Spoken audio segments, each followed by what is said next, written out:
Hi, welcome to the channel. I'm happy to have you here. And how do you recover from heartache? Who hasn't had a heartache?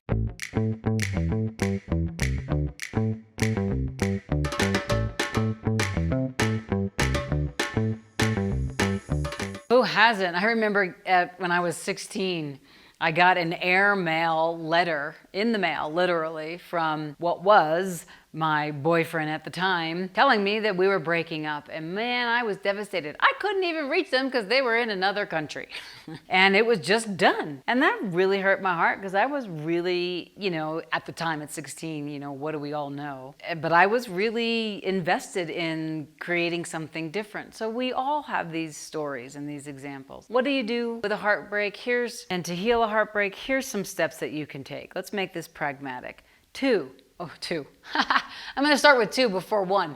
Cry. 2 is cry as much as you want to cry.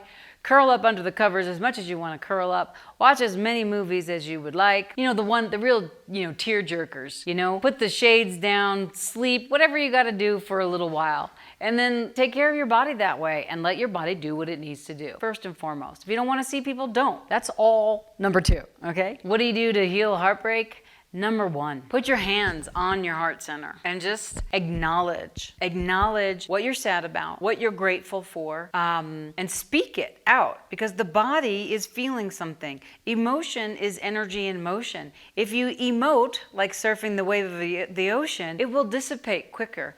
If you hold it in anger, let's say, and just not even talk about it and just be angry, you're going to be tumbled in the water, like when a wave tumbles you. That doesn't mean don't feel anger. Whatever it is, anger, sad, fear, shame, hate, just name it and say it. That's number 1. So number 2 is, I already said it. Get under the covers, cry as much as you need to, invest in Kleenex, whatever you got to do. Number 1 is actually honor your feelings by speaking them to yourself. Speak in terms of a mirror, whatever you got to do.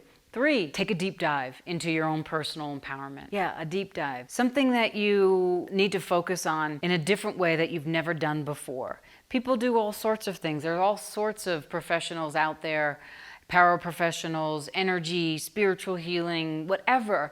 Go for it. Put yourself in an environment, a group that, is like-minded for what is going on so you can process that out. And not always your friends or your family because they'll get tired of it after a while. Number 4, new activities. Really important. New activities. Try something you've always wanted to try. Try something, not even try. Go do something you've always wanted to do.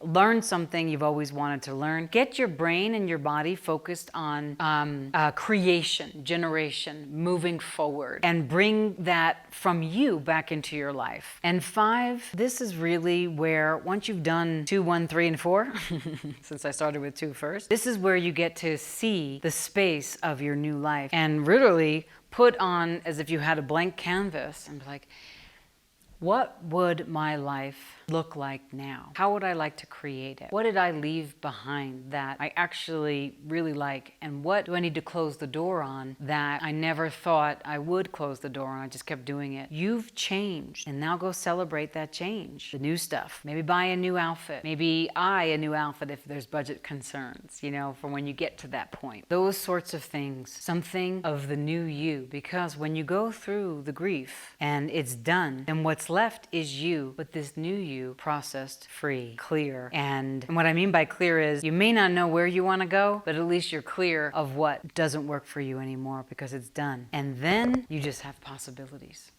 And that's the fun. Possibilities. And most important, I remember when my father died, and that was a real big heartbreak for me. And I had this visitation from him energetically. And he mentioned to me that my heart was closed down. And I was becoming skeptical and cynical. Pretty common, right? If you've ever had heartbreak, a loss, a tragedy. And he literally said, he used to call me Lily, right? My nickname as a kid. And he's like, Lily, don't lose your heart. That's the most precious thing about you, is that you care and you're kind and you're nurturing and loving and you have such a zest for life and living and you're a gift. So remember that. My Father's words to you through me. You're a gift. This too shall pass. And you're gonna be okay. Before I forget, put your comments about this in the like section. Like it, subscribe, hit the bell, do whatever you gotta do if you wanna get notified about more. And thanks for being here.